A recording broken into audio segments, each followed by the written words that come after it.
Hello and welcome back to the channel. Today I'm going to show you step by step how to start a school blog. So what we're going to cover today is exactly what a school blog is and how to pick a niche. I'm actually going to show you a few examples of different school blogs, and we're also going to do something called niching down. I'll explain exactly what that is and why you need to do it. Next, I'm going to show you and tell you why you need web hosting and how to get your domain name for free for the first year. After that, we are going to install WordPress. We're going to install a free and premium WordPress theme and important changes that you have to make to your website so that you can start getting traffic. After that, I'm going to show you how to start writing so that you can write faster and reach your target audience. In addition, I'm going to show you different ways to make money with your blog or website, why you need to share your content on social media in the very beginning, and about how many blog posts you need to write before you make a determination if your website is a success or failure.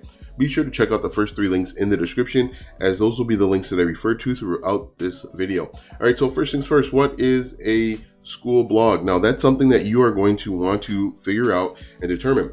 A school blog could be something where you write about your college, or a school blog could simply be something where you write about a different subsection of the school experience. So if we take a look at an example here are 2 examples. For example, schoolhabits.com is a blog that talks about different aspects of school. For example, if we scroll down here, back to school tips, 5 more back to school tips for middle and high school kids. That's also something you're going to want to niche down and figure out. Who is your target audience? Are you going to be talking to high schoolers, middle schoolers, or are you going to be talking to parents of maybe elementary or, as you can see, college age? So that's something that you're going to want to take a look at. Here's another example of a pretty good blog or website for international students that are studying abroad or students that are coming from other places to the United States.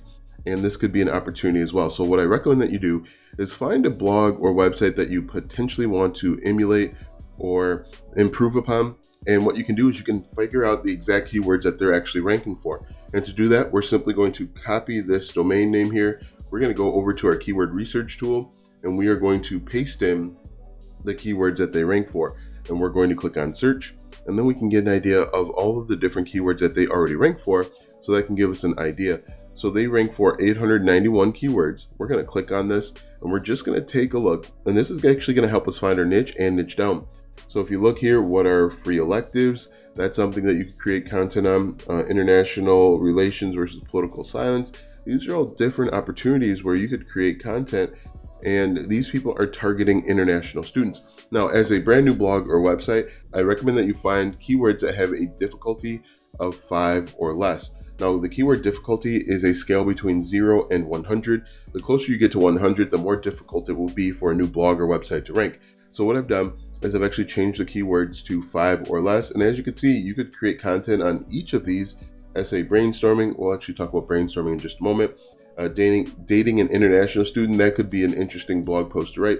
But these are all different words that you could potentially rank for when you pick a niche and even niche down. When we jump back over to our slide deck here, we have talked about what a school blog is. You're basically going to be answering questions and solving problems. People are coming to the internet with questions about school in different formats, and you are going to provide those answers. We talked about picking a niche and niching down. The next thing that you need to do is go ahead and get web hosting. In order for your website to be seen on the internet, it needs to be hosted somewhere. And what you can do is you can rent hard drive space called a server from the first link in the description. When you click that first link in the description, it's the best web hosting provider for beginners. They actually will help you set everything up, and you actually get a domain name for free for the first year.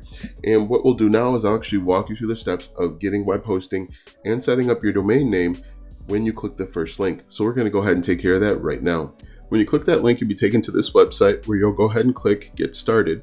What I recommend is to click the first one on the far left, the basic plan, if you're just getting started with a website.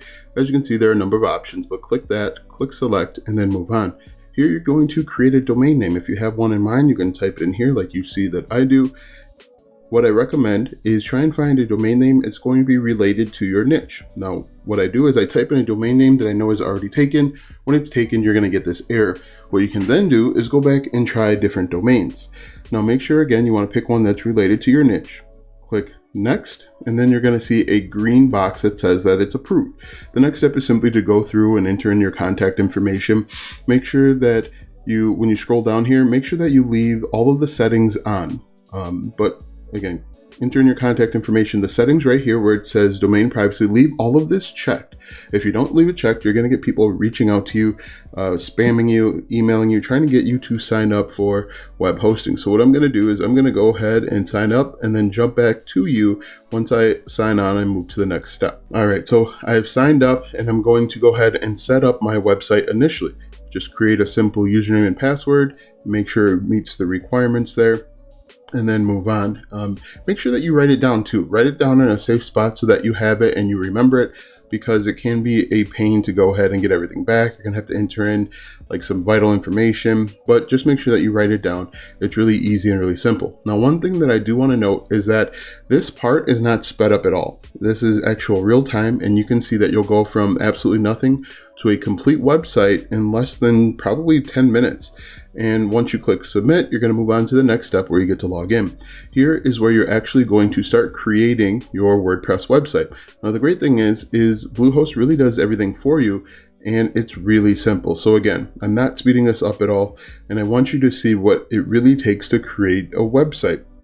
Bluehost is going to do a little bit of work in the background for you, and we're just going to actually click on skip this step. This one, first one I clicked on start a blog, but for the next step, just click skip, because we know what we're doing, and I'm actually going to tell you what to do so that we can get up and running. Click get started right here on the left hand side, and then move on. Just click skip here and click skip here, and then just pick the first one on the far left. Make sure that you're picking a free theme, because they'll charge you. They have both free and premium themes, which I'll talk about in just a moment. So right now it's actually creating your WordPress website. In just a few moments, you're going to click on log in to WordPress on the right hand side there. You'll see it in just a second, and then we can actually start looking at some basic configurations. All right, so we click log in, and now we actually have a WordPress website. What may need to happen is you may need to click refresh a few times to get it to work, but now we have our website, as you can see. Now what I'm going to do is I'm actually going to log in and delete a few plugins, because right now it has the coming soon. And so if someone tried to get to your website at this moment, it's going to say coming soon to them, even though we can see it. This is what your WordPress website looks like, but for everyone else outside of your network, it's going to say coming soon. So what we're going to do is we're going to go down to plugins eventually, and we're going to delete some of the plugins that we don't need. Now, I talk a little bit about plugins later on, but plugins add additional features and functionality. We are going to deactivate the Bluehost as well as the other plugins that are already activated, and then we can go through and make the necessary changes, which I'll cover in just a moment. So we're going to deactivate them and then delete them. Now you want to make sure that you only have the plugins that you're using on your website. The more plugins you have, the slower your website's going to respond and function, and you're going to lose out on ranking. So make sure you have a lean setup, very few plugins, and then move on. As you can see right now, I'm just simply deleting some stuff that you don't need. If you want to, you could keep them, but obviously if you're just getting started, you don't need this other stuff. What's more important is the themes that we're going to talk about in just a moment, as well as getting writing. So I'm just going to go ahead and delete those, deactivate them, and then we're actually going to start moving on to settings, which you see right here. All right, so let's go ahead and make some changes that we absolutely have to make so that you can start getting traffic. The first thing that you want to do is you want to change your site title. Your site title is going to be the title of your website. You can make this basically your domain name. For example, my domain name is Web Hosting Rewind, and you can see that's my site title. And then the tagline is basically what your website's all about in a very succinct manner. As you can see here, mine says, get the latest news and info on all things web hosting. What you want to do is make sure that yours is relevant to your niche. For example, if you are creating content about makeup, you can say, come here for the latest tips and tricks for all things makeup. Next, you want to make sure that your WordPress address is HTTPS and not HTTP. Make sure your site address is HTTPS as well. And then the administration email should automatically be set. Uncheck the membership so that anyone can register. Make sure that this is unchecked. If we scroll down here, you want to change your time zone to your time zone. There are all sorts of them here. Next, you want to make sure that you have your date format set to the way you want, and then go ahead and click save. If we go down to writing, there isn't anything in writing that we need to change. After that, we're going to go to reading. In reading, very important, you want to make sure that your homepage displays to your latest post. That's the first thing. And the second one is you want to make sure that your search engine visibility is unchecked. Do not check this. Discourage search engines from indexing this site. You do not want this, because if this is checked, people aren't going to be able to find your website, and everything that we do after this is going to be a waste. So go ahead and click save. This should be unchecked. Next, if we go down to discussion, there really isn't anything that we need to change here. Media, we can leave this as is, and then permalinks is going to be really important. Right now your permalinks are set to plain. You want to change it to post name. This is done for search engine optimization. What's going to happen is when we create a new blog post, we are going to make it so that it's search engine optimized. We're going to use the keyword in our title, and that keyword is going to show up right here as well. And this is called search engine optimization. Make sure that it's set to post name, and then go ahead and click save. And really that's everything that you need to do to make sure that you start getting traffic. All right, so now that we've installed WordPress, we've installed a free WordPress theme. I'm going to show you how to install a premium one in just a second. We've made some changes to our website so that we can start getting traffic. Right now, your website is very boring. It's very bland. It has no additional features or functionality. It's a free theme. If we take a look at this website, it has additional features. As you can see, the side column here, this ad block here is an additional premium feature that you can get. Now, I recommend that you get a premium theme so you can have additional features and functionalities. For example, if you want to sell things from your website, you could find that in a free theme. When you click the second link in the description, it'll take you to this website where you can find premium themes. What's going to happen is you just simply type in your niche. For example, we just type in school, hit enter, and you're going to see there's over 1,000 items for school WordPress themes. What I recommend that you do is spend some time, go through and find themes that are related to your niche. For example, if you are targeting parents of children, this one right here might be a good theme. So spend a few minutes, find one that you like, click this button to add it to the cart. Once you add it to the cart, you are going to check out and buy the theme. Once you check out and buy the theme, you're going to download a zip file to your computer. You are going to unpack that zip file, and there's going to be a second zip file. We're going to take that second zip file and we are going to install it right into WordPress. And to do that, we're going to go back over to our WordPress dashboard. We're going to click on themes. And when we click on themes, you're going to click on add new. And then when you click on add new, you are going to click on upload theme. Then from here, we are going to drag and drop that second zip file right here, or you can find it manually by clicking choose file. Whichever method you choose is okay. Just click on install now and then activate. Now, once you click activate, you are going to have a brand new WordPress theme with additional features and functionality. The next step, if we jump back over to our slide deck, is to start writing. Now I get 3 questions when it comes to writing. How long should my blog post be? How do I start writing? And how many blog posts should I write? Let's go ahead and take care of the first 2 of them now. We'll answer the third one in just a moment. To start writing, you're going to go over to post and click on all posts. You're going to click on add new. And then here, you are going to take a keyword that you found at the previous step. For example, dating an international student. We're going to copy this and we are going to paste this in our title of our blog post. And the reason why we're doing this is so that we can get discovered organically through search engine optimization. And as you can see here, people are coming to the internet and they're asking questions about dating an international student.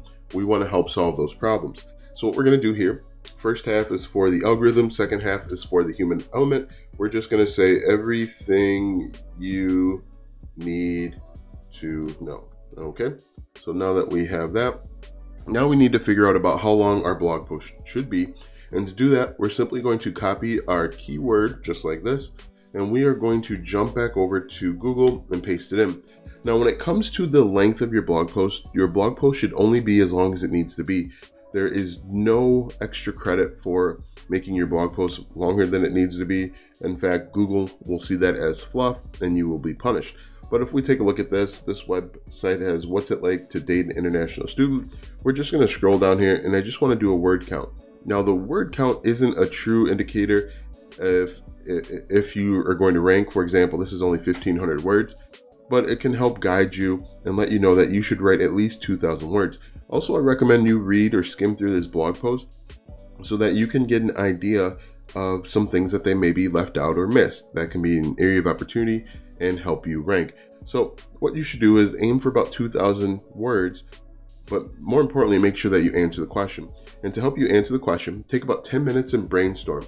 And to brainstorm, I like to write down 6 writing prompts. Who, what, when, where, why, and how. And what I'll do is I'll take 10 or 15 minutes and I'll simply ask myself these 6 writing prompts with regard to my keyword. So our keyword is dating an international student. We could say, how is dating an international student different than a domestic student? Now, when you are creating your blog post, you're creating your bullet points here, your who, what, when, where, why, how. It's important that you do not worry about spelling. It's more important that you get your ideas down on paper and focus on that. We can always do spelling later. We can always clean it up a little bit later. Why you shouldn't date an international student. Let's see, when is it a good idea to date an international student? As you can see there, I spelled that wrong, but that's fine. We can always clean that up later. So what you're going to do is take about 10 or 15 minutes and you're just going to brainstorm a bunch of ideas. After the 15 minutes, you are going to delete the ones that don't make any sense, just like this. And then the ones that you want to keep, you're going to turn these into H2s. These are going to be subheadings, and you're just going to write to answer the question. You're going to say, there are many benefits to dating an international student. And then you obviously would list them. You're simply just going to go through and fill out your blog post, answer the questions, and then when you're done, you're going to click on publish. Once you click publish, your blog post will be available for the entire world to see, hear, read, and react to.